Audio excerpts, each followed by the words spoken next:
Well, good morning, friends. Mark Holmes here, of course, with my buddy Cowboy Joe Boo, as well as Joe Bear in the house. And as always, I want to say thank you all for watching, commenting, subscribing, and being part of the Joe Boo Sports Report. Without you guys, as well as you ladies, you know that this literally does not work. So let's get open for business here and let's wake up the football gods. We got a lot of stuff that's going on everywhere but with the Dallas Cowboys.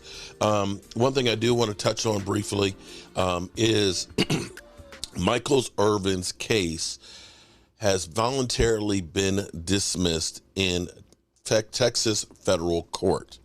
Before everybody goes off and says he's guilty, he dropped it because he knew. No, I actually have a video that's uploading with all of the information that's on there. This sounds like it is a legal ploy and so on, because this is Levi McLaren, his attorney, didn't just fall off the salad truck. They didn't all of a sudden have a come to Jesus moment once they finally got their hands on the tape, because Levi already saw the tape. They are still putting out the tape sometime in the very near future. Hell, it might be released in the next hour or so. This is all about actually the next play, because they dismissed it without prejudice. And if you don't know what all that means, probably in the next 30 minutes, it's when I do a video through my studio software, it takes more time for it to upload. It's not like when I do it from a cell phone and it's up and ready to go in like 5 minutes. This takes like 30 minutes or more to go from the computer system with the high def cameras and all this stuff to YouTube. So definitely check that out. We will be following that case like we have been, with all the twists and turns, and trying to give you all of the information on it. As far as the Dallas Cowboys in free agent frenzy, here is, let me summarize everything.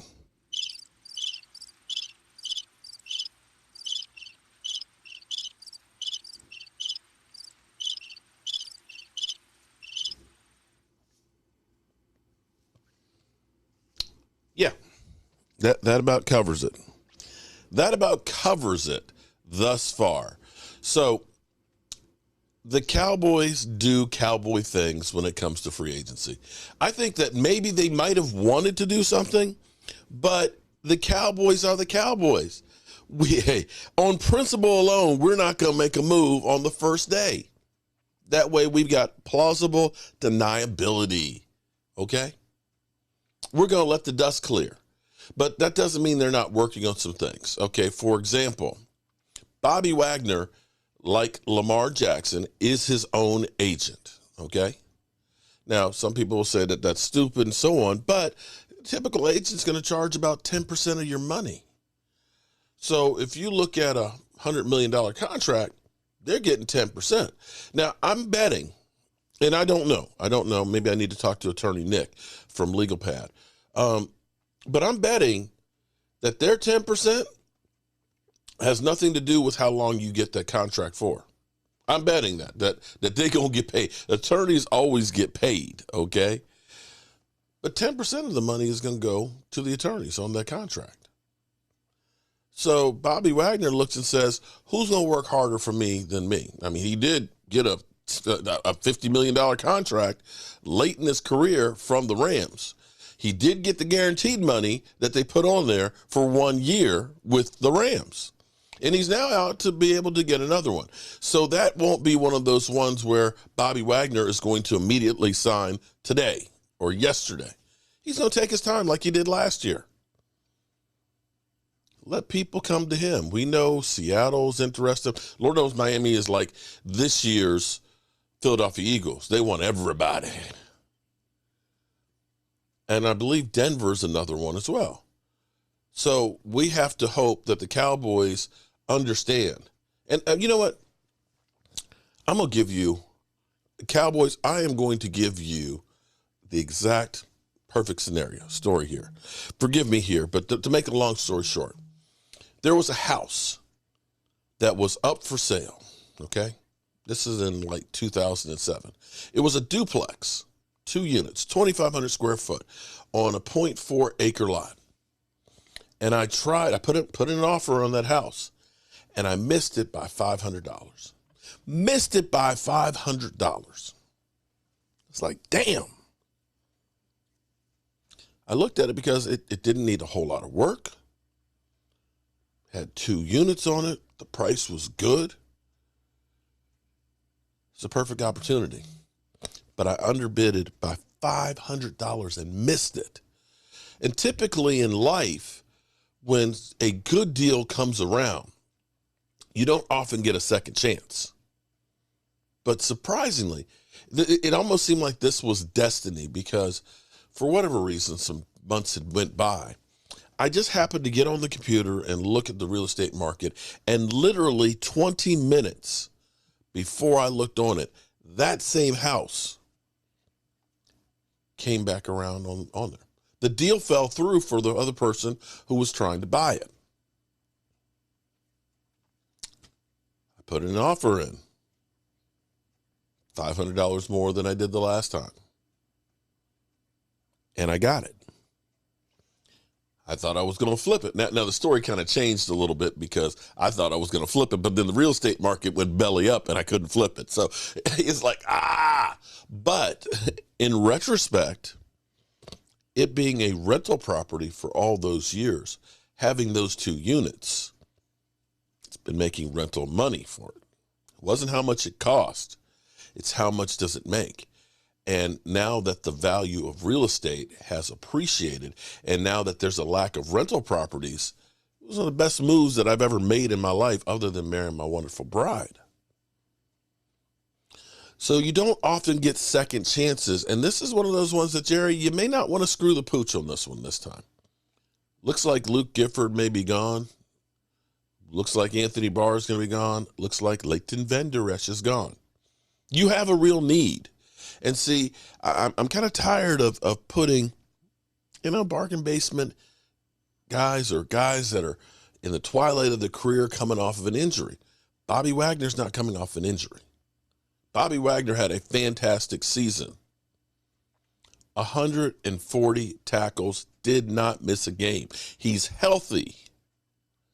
He knows the system. He's looking for a ring. Don't F it up. That may be in the works, and it may take some time. I know we want instant gratification here. We want to be able to brag and say, oh, my man, the Cowboys, we the boys. We got, but we just, but we can't do that, because that's not the Cowboys' way. But it doesn't mean that they're not actually trying this year, because what we've heard from the Cowboys is buyer's remorse, or should I say seller's remorse, about Cedric Wilson, that they realize, okay, we at least got some money in a draft pick for Amari Cooper. I know it was a 5th round pick. I know it was $15 million worth of cash. You got nothing for Cedric Wilson. You would have been better off having him on the fold. I know he got $7 million to go to Miami, but he would have been the second best receiver on the roster last year. They admit they screwed the pooch, and they know they have to fix this. And I think they know that more than likely they're not going to be able to fix it and all the other problems through the draft. This is where Jerry Jones is like a pit bull and is interested in Odell Beckham. And of course, Jane Slater, the lovely and talented Jane Slater. Let me be careful, because these days you got to be careful what you say. Don't even go to a gym. Don't even go to a gym. If you do, you better put blinders on, because they'll get you in the gym. But apparently, Jerry Jones is hell-bent and driving the train on Odell. Putting a star with the star on the side of the helmet. What's their approach right now? And do you think they're the front runners for Odell Beckham, Jane? Yeah, Rich. Jerry actually did show up to Combine a little late this year. He was there on Friday, and he has talked about OBJ lovingly, I guess is the best way to describe it. He talked about him lovingly when they were in a real pursuit of him during the regular season. I think a lot of people thought we were just throwing that out there. That was about as real of a free agent pursuit as I had seen, but the I guess, question in the building, and I think there's a little bit of a division as it relates to OBJ, was the fact he couldn't work out for them. So I was a little shocked to learn that the Cowboys weren't even at his workout last week. So I have posed the question to a couple of my sources, is he still in play? And I'm told Jerry Jones is very much driving the bus on this. In other words, if this deal gets done, this is Jerry and Jerry alone. Now, we have talked to Mike McCarthy about Odell Beckham Jr., and he speaks highly of him, talking about the fact that he's reached out to a number of people who have either worked with him in the past or here. The hope is that Michael Gallup is going to step up the second year coming off of his ACL. Now, Dalton Schultz, I told you earlier, they haven't made an offer towards him, and it seems like the expectation is Dalton Schultz will likely move on, so they do need another receiving threat. As it relates to other concerns for them right now, Rich, I'm getting the sense that Donovan Wilson is high on their list. He's part of this trio of safeties that has been highly productive in Dallas since we've had Jaron Kearse and Malik Hooker. Both of those guys are under contract this year. Both of those guys have seemingly gone to Twitter and expressed their support for Donovan Wilson coming back. I just don't know if the Cowboys are going to be able to afford him. I think there's going to be a big market for Donovan Wilson, not dissimilar from their loss of Cedric Wilson, the wide receiver last year. They lost to the Dolphins, and we didn't talk enough about. I caught up with a lot of people at Combine that says that's one that they wish they didn't let get away. So let's see what they do with Donovan Wilson. I was told just 10 minutes ago when I reached out about it, they said, we want him. We're still talking to him. So that seems to be one of their free agent priorities. Again, going back to it's draft and develop. Keep their own, but how much they're willing to spend in order to keep this one. Well, okay. So Donovan Wilson. And I will say, for me, Donovan Wilson, we seem to forget real quickly the hell that we've gone through looking for safeties since, wow, forever, okay? We have not had great safety plays since, mid-2000s. Roy Williams. This last really good safety we had. You know, and when you think about some of the safeties that we've gone through, the fact that we have actually got the safeties where we're not sitting here saying we need to trade for Jamal Adams or we need to sign Earl Thomas has been a testament to him. And those are pieces that you got to say you have multiple working because, see, Donovan Wilson is more in the box safety. He is almost like a linebacker. He is great at run support and things, whereas Malik Hooker and Jaron Kearse are better coverage guys. Having that dynamic where you can put, different ones in there in different situations against different teams is huge. It is huge. And, unless we're looking at $12, $15 million a year, you got to at least try and make an effort to bring back a guy like that. I mean, I would dare say for me, and, some people will say I'm crazy. I would look at this and say, if it was a case of, Zeke Elliott or Donovan Wilson, I'm looking probably at Donovan Wilson. I feel that strongly about the defense right now.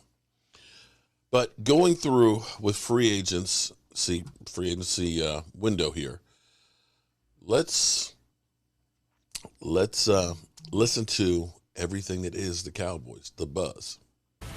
All right, you're watching Free Agency Frenzy here on NFL Network as we look at some of the top free agents available here in the NFC East with Chauncey Gardner-Johnson there. A lot of Eagles. A lot of Eagles there. Daniel Jeremiah atop the list. And some Cowboys as well, notably Dalton Schultz there and Donovan Wilson. Let's get James Slater in with us to talk a little bit of the Cowboys and what they might be doing. We talked Schultz earlier. What's the latest, Jane, there? Well, they're not doing much, and I know that frustrates Cowboys fans, but I've covered them for 10 years. This is my 7th free agency with the NFL Network, and it's been this song and dance for years. They are draft and development team. Now, last year, they used the franchise tag on Dalton Schultz. They did not do that this year. Instead, they tagged Tony Pollard, the running back, which a lot of people in that building consider as a huge free agent to shore up, because 1,000% there would have been another team trying to come for him. But Dalton Schultz has not received any offer from the Dallas Cowboys, and it's expected that he will likely find himself wearing another jersey next season. And that is because they've experienced a lot of success with some of their youth at tight end, guys like Jake Ferguson and Peyton Hendershot, not to mention this draft is pretty deep when it comes to tight ends. It is pretty deep when it comes to tight ends here. What about on the defensive side? Yeah, defensive side of the ball, I think a lot of Cowboy fans are wondering, is Leighton Vander Esch going to make a return? Now, I asked Stephen Jones about this at the Combine, and he told me he'd absolutely done enough to come back to Dallas. Remember, last year, he decided to bet on himself. He did a one-year deal, and he had a lights-out year. It was a career year for Leighton Vander Esch, but let's see if the money makes sense. I know people are tired of hearing me say that, but that's true. That's the messaging I get from inside the building. They'd love to have all sorts of players, but it has to make sense because, again, going back to the draft and develop team, they've got guys like Trayvon Diggs coming up, CeeDee Lamb, Micah Parsons. They restructured Dak Prescott's deal, which essentially gave them about $22 million. They also restructured Zach Martin's. We'll see if they go and make one big free agent splash. One thing we know for certain, they need help at wide receiver. It was the Achilles heel for them last year when Michael Gallup didn't exactly step up and become the number 2 guy and their number 1 guy. CeeDee Lamb, that took a little bit of time. So all of these things are tied together. They have had at least some preliminary talks with Bobby Wagner, I'm told. They're interested in that. But again, does the money make sense? Is OBJ still in play? That's one of the ones I always continue to get. Jerry Jones is enamored with them. That hasn't changed. They didn't attend the Cowboys workout, but we'll see if they make a splash there. But it's all about making sure that this makes sense financially. In recent years, they've become fiscally responsible. They are looking for Jaron Kearse type deals. Remember, that was a one-year deal, paid him somewhere around $1 million, and he's been a heck of a player for the Cowboys. Those are the sort of veteran deals they're looking for in free agency. I don't expect them to make a monster splash. Okay, not going to make a monster splash. That's the Jane Slater headline there out of Dallas. Meantime, of course, the Cowboys aren't going to make a major splash. So there we go. That's what we have. If it changes, we'll be sure to bring it to you guys. As always, you know how we roll.